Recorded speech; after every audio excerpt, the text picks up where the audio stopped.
Hello future leaders, welcome to world affairs. मेरा नाम है Yuvraj Singh Shekhawat and remember, be a spokesperson for India, that is Bharat. अब Russia की तरफ से एक बहुत ही पावरफुल स्टेटमेंट रिलीज किया गया है जिसको काफी सारे मीडिया हाउसेस कवर कर रहे हैं। लेकिन मेरा ओपिनियन थोड़ा डिफरेंट है, क्योंकि बहुत सारे ऐसे स्टेटमेंट पास हुए लेकिन मीडिया हाउसेस सिर्फ एक स्टेटमेंट पे ज्यादा फोकस करते हुए नजर आ रहे हैं। बट मेरा मीडिया हाउसेस से थोड़ा डिफरेंट ओपिनियन है। मुझे लगता है एक और ऐसा स्टेटमेंट है जो मुझे सबसे ज्यादा पावरफुल लगा, स्पेशली तब जब Russian president Vladimir Putin Bharat की यात्रा पे आ रहे हैं 2 दिनों के लिए, यानी दिसंबर 4 और 5। और इसीलिए मैंने ये थंबनेल बनाया जिसमें कहा कि पुतिन साहब बोलते हैं, Modi, are you ready for the biggest meeting of this year? और हाँ, डेफिनेटली इंडिया के हिसाब से देखें, इंडियन मासेस के हिसाब से देखें, जो लोग प्यार दिखाते हुए नजर आते हैं, चाहे से वो रशिया की तरफ हो या रशियन प्रेसिडेंट व्लादिमीर पुतिन की तरफ हो, ये सबसे बड़ी मीटिंग है। और स्पेशली तब जब वेस्ट हमें प्रेशराइज करता रहा रशिया यूक्रेन वॉर के लिए, जब यूनाइटेड स्टेट्स हमें ये दबाव डालता रहा कि किस तरीके से आप रशियन ऑयल को परचेज कर रहे हैं। लेकिन मैंने थोड़ा सा ट्विस्ट दे दिया। Yes, we are excited for this biggest meeting of this year, but Trump का क्या रिएक्शन होगा इस मीटिंग के बारे में, ये देखना बहुत जरूरी है। और क्या अमेरिका के पास में या यूनाइटेड स्टेट्स के पास में वो पावर है कि वो इस अनस्टॉपेबल बॉन्ड को रोक पाए, जो काफी बार इसलिए नहीं होती कि हाँ, हम रशियन डिफेंस परचेजेस कर रहे हैं, ऑयल बाय कर रहे हैं, कोल्ड वॉर के टाइम पे हम साथ थे इसलिए नहीं, लेकिन जो म्यूचुअल रिलेशनशिप है, जो हम एक दूसरे को स्पेस देते हुए नजर आते हैं, रिस्पेक्ट करते हैं, उसकी वजह से आज आपको ये रिलेशनशिप इतना मजबूत दिखाई देता है। हमारे हर एक एंगल के बारे में बात करेंगे। उससे पहले मैं आपको सबको शुक्रिया अदा देना चाहता हूं, क्योंकि काफ़ी अच्छे ब्यूटीफुल कमेंट्स थे मेरे पिछले वीडियो पे कि आपने ट्रायो की बात करी, जहाँ पे आदित्य सर, किंजल सर और मेरा नाम लिया। इवन आपने बहुत सराहा कि कैसे मेरी एक्सप्लेनेशन बहुत अच्छी थी।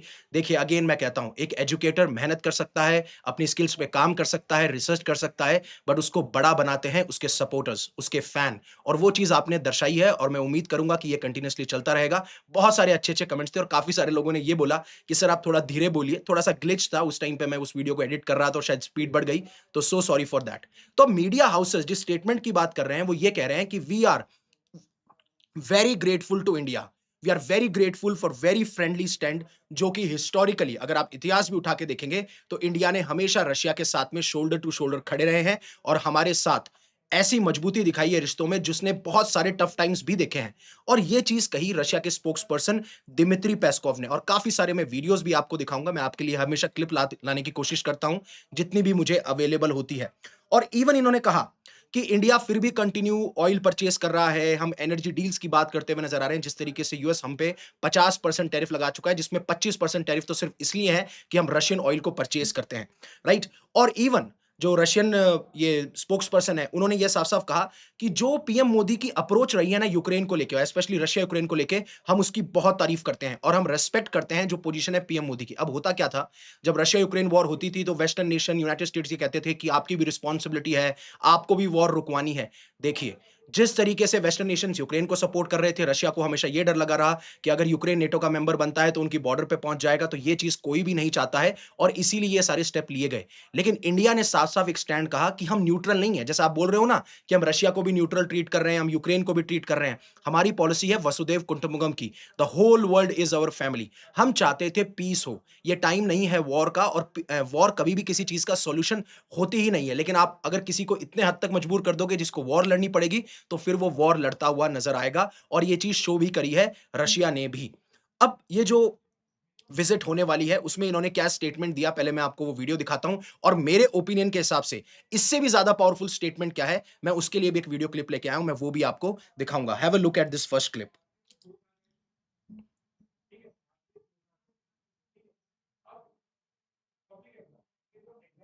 country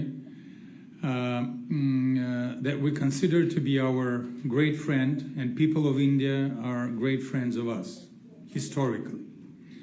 So, really, I don't want to bore you, so that's why I'll try to make my presentation very brief. अब इन्होंने कहा मैं आपको बोर नहीं करना चाहता, ये सारी चीजें वैसे भी हम बोर नहीं होते हैं। और हाँ, आपका क्या मानना है?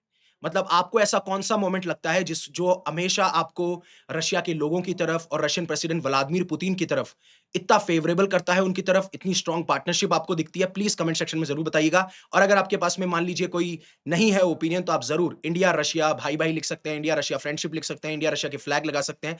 जैसा भी आपका मन करे, आप प्लीज़ उस चीज़ को अफ़र्म कीजिएगा, ये बहुत अच्छी लगेगी हमें भी और पूरे देशवासियों को भी। लेकिन जो इस क्लिप में वो बोलेंगे, मुझे लगता है सबसे पावरफुल स्टेटमेंट वो था, और ये चीज़ दर्शाता है कि कैसे रशिया कमिटेड है इंडिया की तरफ।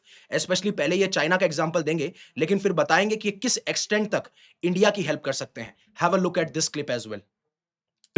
Very, very high level of cooperation with China in various fields, like with India. And yes, it's our readiness to enhance, to develop our cooperation with China in various fields without no limits. But the same stand we have with India. We are ready to go as far as India is ready. And we're ready to develop our cooperation in every possible field as far as India is ready. तो इन्होंने कहा कि हम हर एक field में cooperation बढ़ाना चाहते हैं। जिस हद तक इंडिया जाएगा, उस हद तक हम भी जाएँगे। और जब यूएस ने जो सैंक्शन लगाए हैं, देखिए उसकी वजह से जो इंडिया ऑयल इंपोर्ट कर रहा था रशिया से, उसमें कटौती तो आई है। मतलब ऐसा बताया जा रहा है कि 1/3 कटौती हमें अभी देखने को मिल रही है, क्योंकि ये नवंबर 21 से ये सैंक्शन लागू हो चुके थे, और इसीलिए नवंबर महीने में इससे पहले बहुत ज़्यादा रशियन ऑयल आपने परचेज़ किया, इंपोर्ट किया, क्योंकि पता था कि हमें स्टॉक में रखना ज़रूरी है, क्योंकि उसके बाद में इफ़ेक्ट नज़र आएगा। क्योंकि अभी अगर आप नवंबर की बात करेंगे, तो हमारा एवरेज था 1.8 मिलियन बैरल्स पर डे, जो कि अकाउंट करता है, अगर मान लीजिए हम 100% ऑयल कहीं से परचेज़ कर रहे हैं, स्पेशली हमारे एनर्जी डील्स को, एनर्जी सिक्योरिटी को इंश्योर करने के लिए, तो 35% हम क्रूड ऑयल रशिया से ले रहे थे। लेकिन इंडिया का जो प्यार है रशियन ऑयल की तरफ, वो अभी भी कंटिन्यू है। जैसा आपको पता है कि जब यूएस ने सैंक्शन लगाए, तो उसने रशियन मेजर ऑयल फर्म्स पे लगाए। फॉर एग्जांपल रोसनेफ्ट पे लगाए, लुकोइल पे लगाए, इनके ऊपर सैंक्शन लगा दिए कि अगर हम यहाँ से परचेज़ करेंगे, तो हमें भी सैंक्शन देने पड़ेंगे, हमारे हमारे ऊपर भी बहुत ज़्यादा पैसा लगेगा, जो 25% सैंक्शंस की मैं बात करता हूँ। लेकिन हमारी जो स्टेट रिफाइनरीज़ है, चाहे वो इंडियन ऑयल कॉर्पोरेशन हो, भारत पेट्रोलियम है, इन्होंने एक नया तरीका निकाल लिया। ऑब्वियस सी बात है, गवर्नमेंट अगर चाहे तो क्या नहीं कर सकती। तो उन्होंने क्या किया कि ऐसी भी फर्म्स हैं, जो रशियन फर्म्स हैं, जिनके ऊपर सैंक्शन नहीं लगाए गए हैं। मोस्टली इन 2 फर्म्स पे लगे हैं और 1-2 फर्म्स और हैं, लेकिन बहुत सारी ऐसी फर्म्स हैं रशियन फर्म्स, जो परचेज़ कर सॉरी ऑयल जो है सेल करती हैं। अब जब ऑयल सेल करती है और उनके ऊपर सैंक्शन नहीं है, तो इंडियन ऑयल रिफाइनरीज़ ने उनसे कॉन्टैक्ट किया और वहाँ से अब परचेज़ कर रहे हैं, और उसमें डिस्काउंट भी मिल रहा है। मतलब अगर आप इंटरनेशनल क्रूड प्राइस देखेंगे, तो $5 प्रति बैरल आपको डिस्काउंट देखने को मिलता है, और ये रिपोर्ट भी काफ़ी जगह पब्लिश करी जा रही है। इवन जो दिमित्री पेस्कोव हैं, रशिया के स्पोक्सपर्सन, उन्होंने कहा कि हम अंडरस्टैंड करते हैं। देखिए, यही बात है। जहाँ पे यूनाइटेड स्टेट्स के प्रेसिडेंट ये कहते हैं कि अगर आप हमारी बात नहीं मानेंगे, हम आपके ऊपर सैंक्शन लगा देंगे, हम पाकिस्तान को इनडायरेक्टली सपोर्ट करने लग जाएँगे। लेकिन वहीं रशिया का क्या कमेंट आता है कि we respect India, we respect India's position. यही चीज़ कही कि हम अंडरस्टैंड करते हैं, समझते हैं कि हाँ, इंडिया के ऊपर प्रेशर है और इस चीज़ पे काम भी किया जाएगा, और इस चीज़ को भी इन्होंने एक्सेप्ट किया कि हाँ, डिक्लाइन हमें देखने को मिल रहा है, जिस तरीके से इंडिया पहले रशियन ऑयल इंपोर्ट्स को परचेज़ करता हुआ नज़र आता था, लेकिन ये टेम्परेरी रहेगा, इसका कोई ना कोई सॉल्यूशन हम निकालेंगे।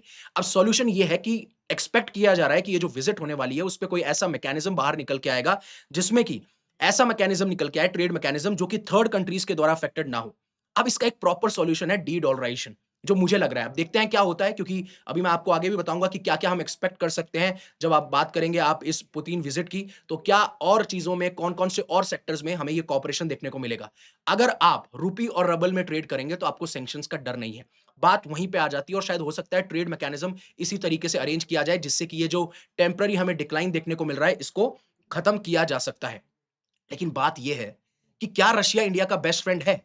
और इसके ऊपर क्या-क्या चीज़ें हुई हैं? और मैं अगेन आपसे अपना ओपिनियन माँग रहा हूँ। आप ज़रूर बताइएगा, वो इंसिडेंट्स बताइएगा, या फिर आपको सिर्फ़ फ़ील होता है वो बताइएगा, जो सब कुछ हो सकता है। और कहा ये जाता है कि यूनाइटेड स्टेट्स के पास में वो एबिलिटी है कि वो इस बॉन्ड को ज़्यादा एक्सपेंड ना होने दे। वो इनके ऊपर रिस्ट्रिक्शन लगा सकता है, जिस तरीके से काफ़ी सारे जियोपॉलिटिकल एक्सपर्ट्स आपको सैंक्शंस का हवाला देते हुए नज़र आते हैं। लेकिन अगर मैं बात करूँ कि प्राइम मिनिस्टर नरेंद्र मोदी का क्या स्टांस है? देखिए, 2014 से जब से सरकार आई है, वो हमेशा से रशिया को अपना इंडिया का बेस्ट फ्रेंड कहते हुए नज़र आए हैं। इवन उन्होंने ये कहा था ब्रिक्स मीटिंग के दौरान, हर एक बच्चा इंडिया में जानता है कि रशिया हमारा बेस्ट फ्रेंड है, और ये सेंटिमेंट, ये जो इमोशन है, ये आज भी है। और आप बूढ़े-बुजुर्ग देखिए, जवान देखिए, बच्चे देखिए, हर एक किसी को पता है कि रशियन प्रेसिडेंट व्लादिमीर पुतिन के साथ में हमारा क्या रिश्ता है। और इवन 2023 में एक रिसर्च स्टडी भी की गई थी, जिसमें 24 कंट्रीज़ को सर्वे किया गया था, और इंडिया अकेली ऐसी कंट्री थी जिसमें सबसे ज़्यादा हमें ये देखने को मिला कि इंडिया की मासेस बहुत फ़ेवर करती हैं रशियन प्रेसिडेंट व्लादिमीर पुतिन, और बहुत प्यार जताती हुई नज़र आती हैं रशियन आप कह सकते हो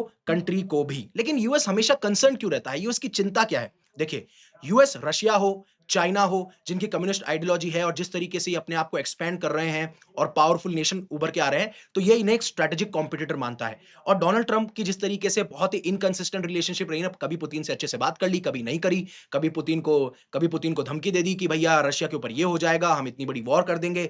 प्लस जो रिसेंटली हमारे साथ में जो ये पूरा का पूरा एक सिनेरियो हुआ, जहाँ पे हमें बार-बार प्रेशराइज़ किया, बट हम स्टैंड पे खड़े रहे। ना खाली यूएस सैंक्शन की बात कर रहा हूँ, मैं बात कर रहा हूँ पाकिस्तान के साथ में नज़दीकी बढ़ाना। मैं बात कर रहा हूँ किस तरीके से कश्मीर के इश्यू को आपने इंटरनेशनलाइज़ कर दिया। मैं बात कर रहा हूँ उसकी जब पहलगाम टेरर अटैक होता है और इंडिया और पाकिस्तान को बराबर खड़ा कर दिया।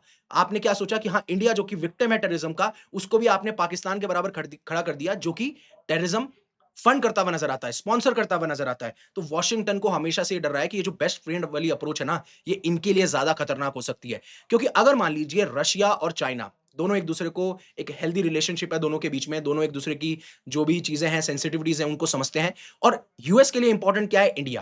क्योंकि उन्हें पता है कि शायद हो सकता है रशिया जिस तरीके से वॉर में इन्वॉल्व है, शायद वो अभी रिसेंटली कैपेबल ना हो यूएस को चैलेंज करने में। बट चाइना चैलेंज कर रहा है और ये सबसे बड़ा थ्रेट है और उसको अगर कोई काउंटर कर सकता है वो इंडिया। लेकिन अगर इंडिया रशिया के साथ में आ जाता है, तो रशिया को बैलेंस करना आता है बोथ चाइना और इंडिया को। और अगर ऐसा होता है जिसके बारे में एससीओ समिट में बहुत डर था कि ये ट्रॉय का समिट हो जाएगी, उसके बाद में आपने देखा होगा यूएस का कमेंट भी आया था कि उससे पहले तो इंडिया की इकोनॉमी डेड है, रशिया की इकोनॉमी डेड है और देखिए अब है ना रशिया और इंडिया जो है वो चाइना के चुंगल में आ चुके हैं, हमने इनको खो दिया है। बहुत सारे ऐसे कमेंट्स पास हुए थे क्योंकि उन्हें रियलिटी पता है। इसीलिए वो जानते हैं कि एशिया पैसिफिक रीजन में इंडिया का कितना बड़ा रोल है। अब बात ही करते हैं कि जो ये स्ट्रैटेजिक कॉम्पिटिटर की बात कर रहे हैं ना, इसको भी दिमित्री पेस्कोव साहब ने बोला when it comes to SU-57। Have a look at this clip as well.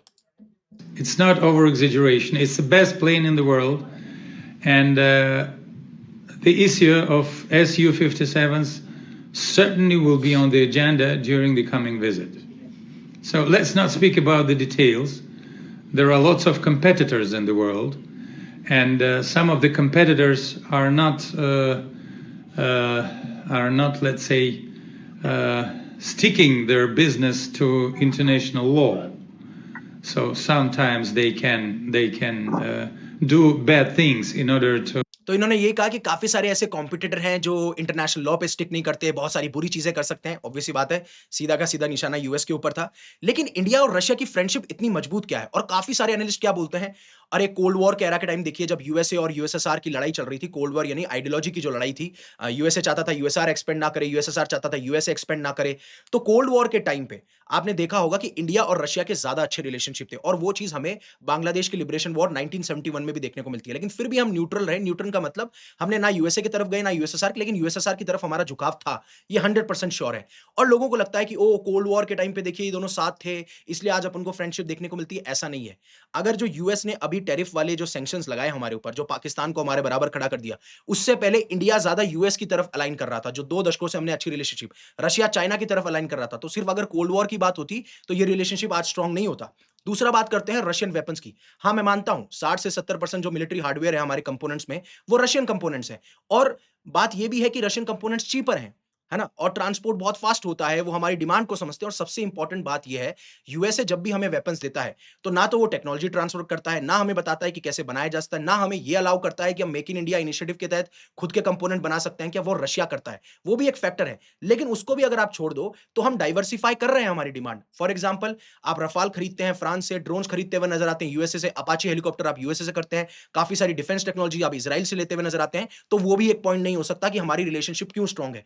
तीसरा है चीप ऑयल। देखिए 2022 के पहले जब रशिया ने इन्वेड किया था यूक्रेन में, उससे पहले हम मिडल ईस्ट से परचेज़ किया करते थे, क्योंकि ट्रांसपोर्टेशन कॉस्ट बहुत हाई थी अगर आप रशिया से मंगा रहे हो।